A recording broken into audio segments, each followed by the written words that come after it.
Adulto. Quarto trimestre de 2025. Título: Espírito, Alma e Corpo. A restauração integral do ser humano para chegar à estatura completa de Cristo. Comentarista: Silas Queiroz. Lição 4. O corpo como templo do Espírito Santo. Data: 26 de outubro de 2025. Texto áureo. Ou não sabeis vós que o nosso corpo é o templo do Espírito Santo que habita em vós, proveniente de Deus, e que não sois de vós mesmos? Objetivos da lição: A. Levar os alunos a compreenderem que seus corpos pertencem a Deus e são habitação do Espírito Santo. B. Ensinar que o corpo humano, à semelhança do tabernáculo no Antigo Testamento, é portador da presença de Deus. C. Conscientizar os alunos sobre a responsabilidade de manter o corpo em santidade, por meio da fuga do pecado, da prática das disciplinas espirituais e do cuidado físico. Introdução. Na lição anterior, vimos como o pecado afetou o corpo humano, trazendo sofrimento e morte. Mas vimos também que a obra redentora de Cristo é poderosa para restaurar todas as coisas, o que inclui a redenção de nossa matéria corrompida. Romanos 8:23.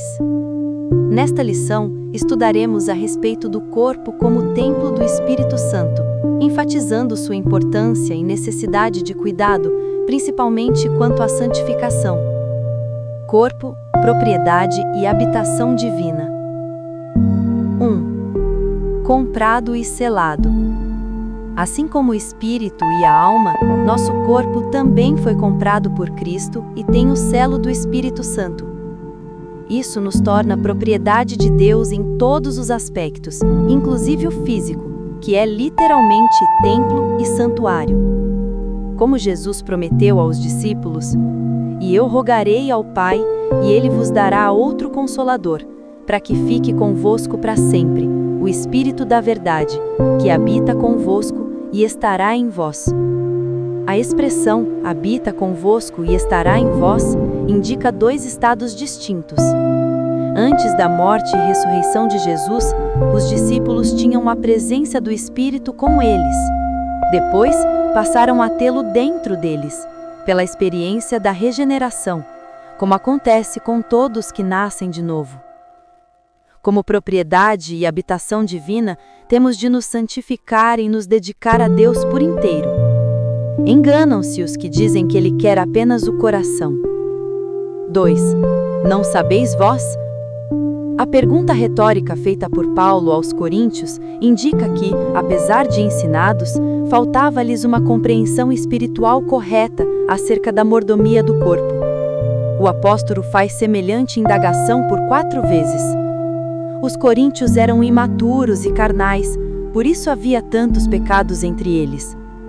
Discussões que visam negar a necessidade de santificação corpórea são sinais de imaturidade e carnalidade, inclusive as relativas ao vestuário. Depois do pecado, Adão e Eva se cobriram com aventais de folhas de figueira. Gênesis 3:7. Deus substituiu por roupas de peles, demonstrando que o corpo, seja da mulher, seja do homem, não deve ser fragilmente coberto e ficar sujeito à exposição como objeto de tentação e cobiça. O padrão moral, segundo Deus, é mais elevado que o nosso. 3. Propriedade e domínio. O detentor da propriedade deve ter também o domínio. Se pertencemos ao Espírito, devemos viver sob o domínio dele. Como enfatiza Paulo, nosso corpo é para o Senhor e não para as impurezas. Somos membros de Cristo e templo do Deus vivente. Por isso, o pecado contra o corpo ofende gravemente a santidade de Deus e produz terríveis sofrimentos.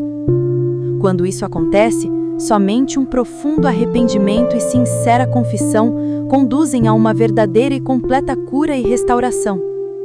Se esse conteúdo está fazendo sentido para você, pausa um segundo e deixa o like. Isso mostra que você quer ver mais vídeos como esse e me ajuda a continuar criando. O corpo como tabernáculo. 1. Portador da presença. Uma das figuras aplicadas ao corpo no Novo Testamento é o tabernáculo. Paulo e Pedro usam essa linguagem metafórica. Estamos neste tabernáculo, ou brevemente hei de deixar este meu tabernáculo. Isso nos remete ao Antigo Testamento, ao tabernáculo de Moisés, e me farão um santuário e habitarei no meio deles. Êxodo 25, 8. E solidifica o entendimento do corpo como portador da presença de Deus. O Todo-Poderoso decidiu viver em nós, uma tão frágil habitação. 2. Tabernáculo e tricotomia. A analogia do tabernáculo reforça também o aspecto tricotômico do ser humano, a composição em 3 partes, assim como a edificação feita no deserto. O tabernáculo compreendia o pátio, um espaço externo aberto, o lugar santo e o lugar santíssimo, um espaço interno único, coberto, separado apenas por um véu, o que lembra a tênue divisão entre alma e espírito. Quando o tabernáculo foi levantado, a glória do Senhor o encheu completamente.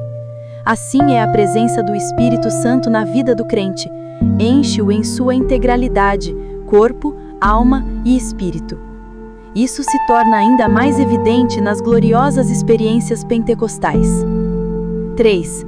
Um tabernáculo guiado. Outra lição espiritual que extraímos da metáfora do tabernáculo é a importância de ter a presença de Deus como guia permanente e eficaz na nossa vida diária. Se a nuvem do Senhor que estava sobre o tabernáculo se levantava, os filhos de Israel caminhavam. Se não se levantava, permaneciam no mesmo lugar. Ser sensível ao Espírito nos livra de decisões e movimentos errados em nosso viver diário. Êxodo 33, 15. É melhor seguir a nuvem, quer de dia, quer de noite. Números 9, 21. Cuidando o templo do Espírito Santo. 1. Fugir da prostituição.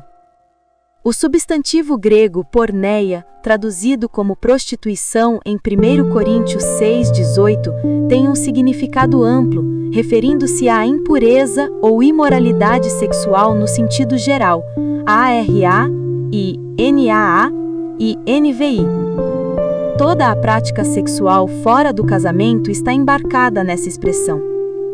Ao usar o verbo fugir na voz ativa, felgo, Paulo aponta para a necessidade de ações concretas que nos ponham a salvo dos terríveis malefícios das impurezas sexuais, que começa pelo cuidado com os olhos.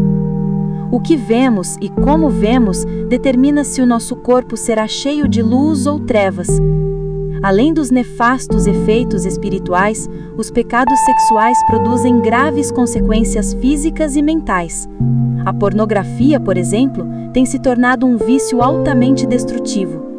O alerta divino é imperativo e radical. Fugir.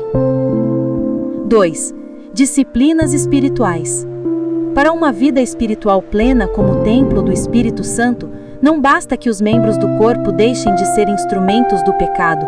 É preciso apresentá-los a Deus como instrumentos de justiça. Romanos 6. E culto em sacrifício vivo, santo e agradável a Deus. Romanos 12. É por meio do corpo que praticamos as mais importantes disciplinas da nossa vida espiritual, como o feijão, a oração e o estudo da Palavra de Deus, que são fundamentais para uma contínua e fluente agência do Espírito de Deus no nosso interior.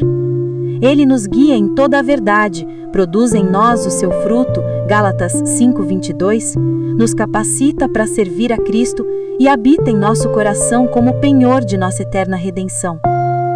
3. Disciplinas corpóreas.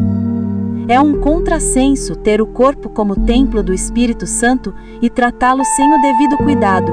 3 João 2. Dentre esses cuidados estão a quantidade e a qualidade da nossa alimentação.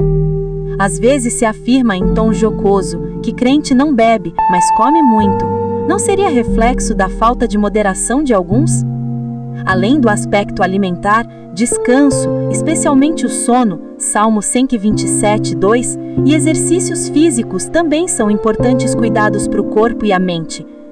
Cabe-nos também fazer uso regular dos meios de saúde preventivos e curativos disponíveis. Conclusão: corpo e mente saudáveis nos tornam mais dispostos a adorar e servir a Deus. Marcos 12:30. Que vivamos de maneira sábia e equilibrada como templo do Espírito Santo, um elevado privilégio, fruto da graça de Deus em Cristo Jesus.